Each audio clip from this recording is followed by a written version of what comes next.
जमाली, परमात्मा महावीर का जमाई जमाली एक बार बीमार पड़ गया, अब उसे शरीर से चला नहीं जाता, सख्त हो गया।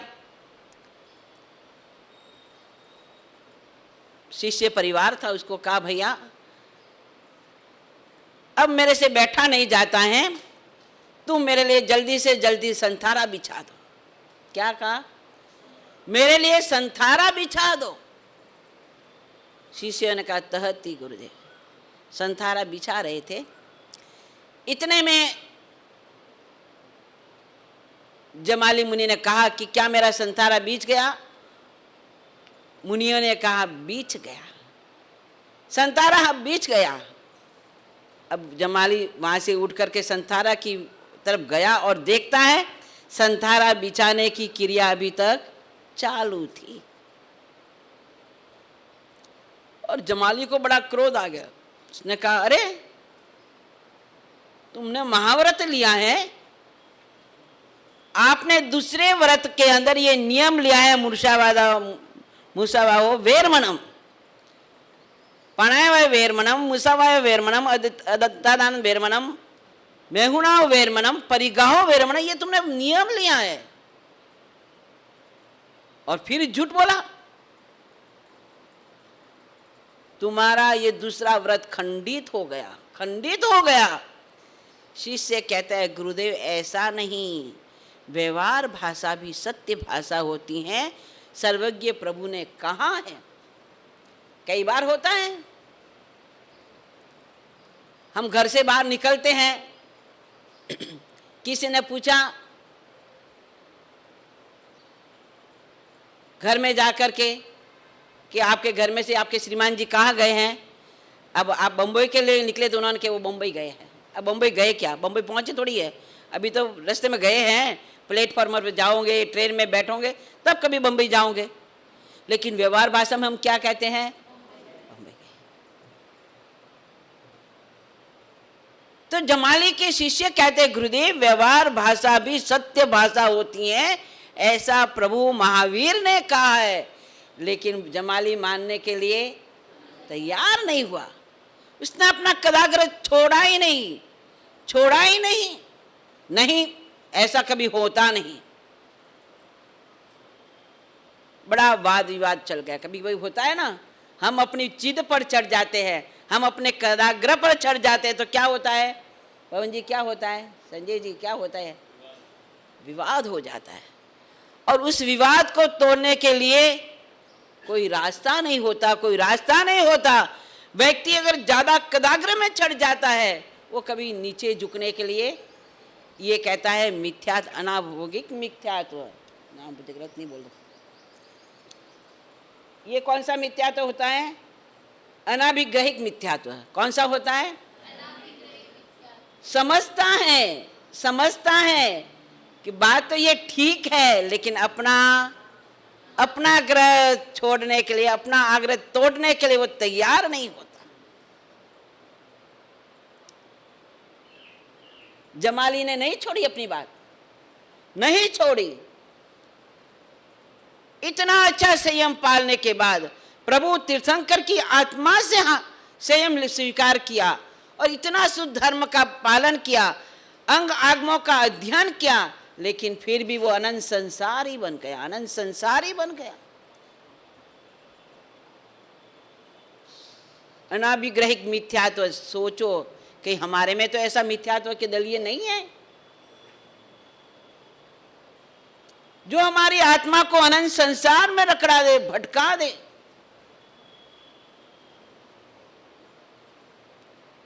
जिस सर्वज्ञ ने सत्य को स्वीकार कर लिया, लेकिन वो एक छद्मस अवस्था वाला जीव स्वीकार करने के लिए तैयार नहीं। मरीचि की हालत देखो ना, मरीचि क्या हुआ? खाली इतना सा बोला, इतना सा कर दिया, नहीं धर्म इधर भी है और उधर भी है। और ये बात सुनकर के कपिल ने क्या करा? मैं तो आपका ही धर्म स्वीकार करूंगा।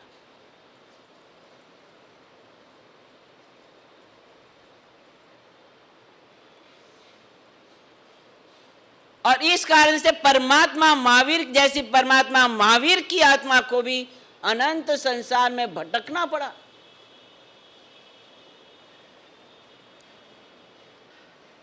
अनभिग्रहिक मिथ्यात्व।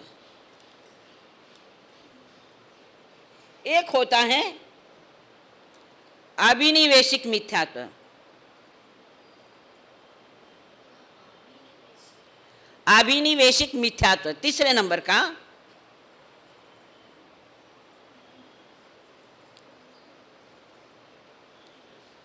इसके अंदर जीव सत्य को तो जानता है, जीव सत्य को तो जानता है लेकिन सत्य का आचरण नहीं करता।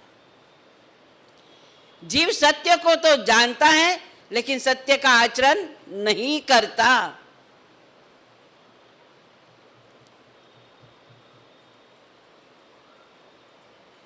क्षीर कंबल नाम के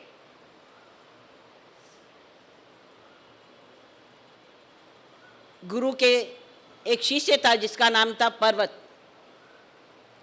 उनके गुरुकुल के अंदर 3 ऐसे व्यक्ति थे।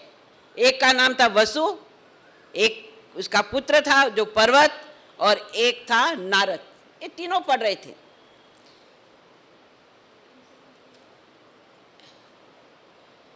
अब एक दिन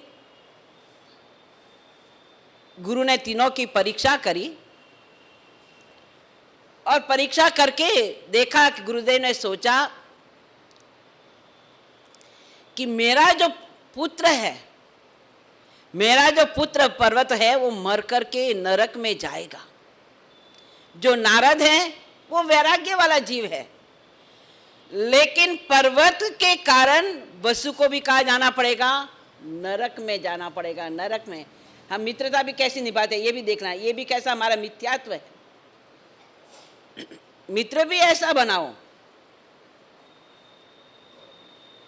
सलाहकार भी ऐसा बनाओ, और साक्षी भी ऐसी दो कि जो सत्य है उसकी साक्षी दो, उसके साथ मिलो। असत्य के साथ कभी मत जुड़ो, बड़ा नुकसान हो जाता है आत्मा का। तीनों की स्थिति को देख करके क्षीर कंबल को वैराग्य आ गया। वो निकल गया अपने आश्रम को छोड़ करके। इधर पर्वत ने सोचा कि अब हमारे गुरु तो चले गए, अब कुल गुरु तो मैं ही बना, क्योंकि मेरे पिता के बाद मेरा अधिकार होता है। अधिकार की कितनी बड़ी लड़ाई, संसार में अधिकार की कितनी बड़ी लड़ाई, और कैसे दुर्गति कर देती है। अधिकार मेरा होता है।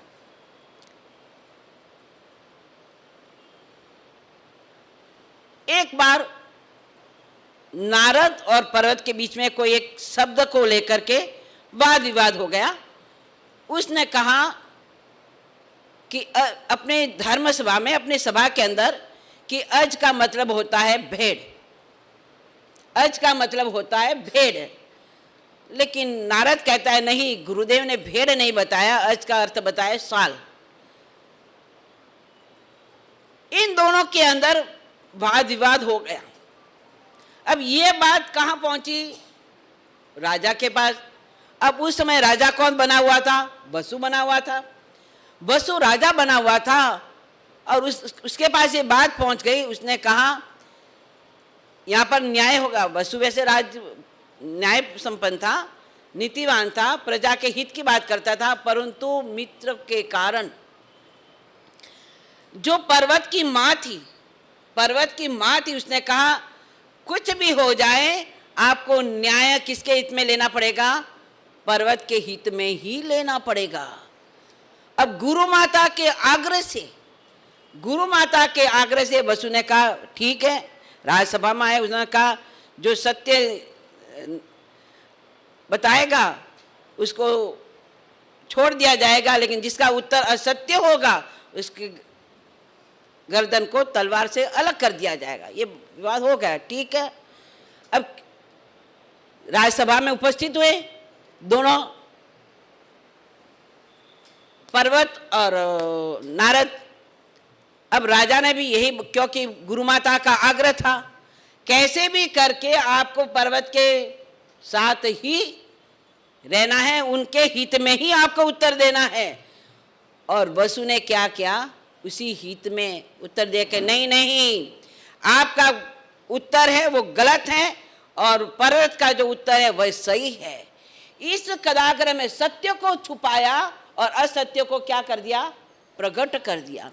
और असत्य के आग्रह में रहने के कारण वसु राजा भी मर करके नरक में गए और पर्वत था वो भी मर करके कहाँ गया, नरक में गया। हमारे ज्ञानी भगवंत कहते हैं सत्य के हित में काम करो, सत्य के साथ रहो, सत्य का पक्ष दो। लेकिन हम कभी क्या करते हैं, वकील साहब आपके साथ में ऐसा ज्यादा होता होगा, कुछ भी हो जाए, हमको कोई मिले या ना मिले, लेकिन हमारा धर्म कहता है कि तुम आत्महितेची बन करके जियो।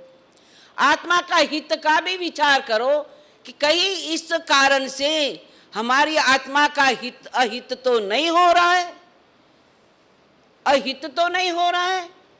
यहाँ पर जो मिथ्यात्व के भेद बताए, अभिग्रहिक मिथ्यात्व, जो सत्य को जानता नहीं, लेकिन अगर हमें सत्य पता चलता है तो सत्य को क्या कर लेता है, स्वीकार कर लेता है। हम नहीं जानते हैं, अज्ञान दशा में है, ठीक है गलती हो गई, लेकिन हमने जाना कि सत्य तो यही है, सत्य तो यही अपनाने जैसा है और उसको हम अपना लेते हैं।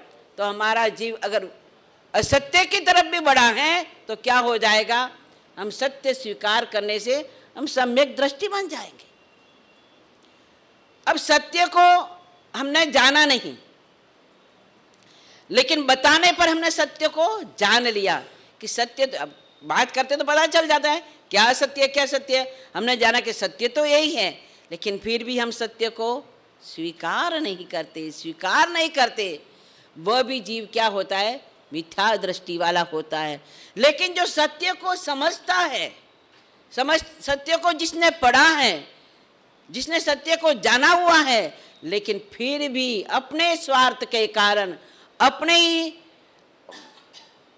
पोषण के कारण वो क्या करता है, असत्य को स्वीकार करता है और सत्य को छोड़ देता है। वो जीवात्मा मर करके कहा जाता है, नरक में जाता है। और प्राय करके हमारे साथ ये हिसाब बहुत ज्यादा बैठता है। वर्तमान में जो राजनीतियां चलती है ना, ये क्या है, किसको हम राजनीति कहते हैं? राजनीति होती क्या है? राजनीति में क्या स्वीकार किया जाता है? हाँ, सच का झूठ, झूठ का सच, यही तो बनाते हैं।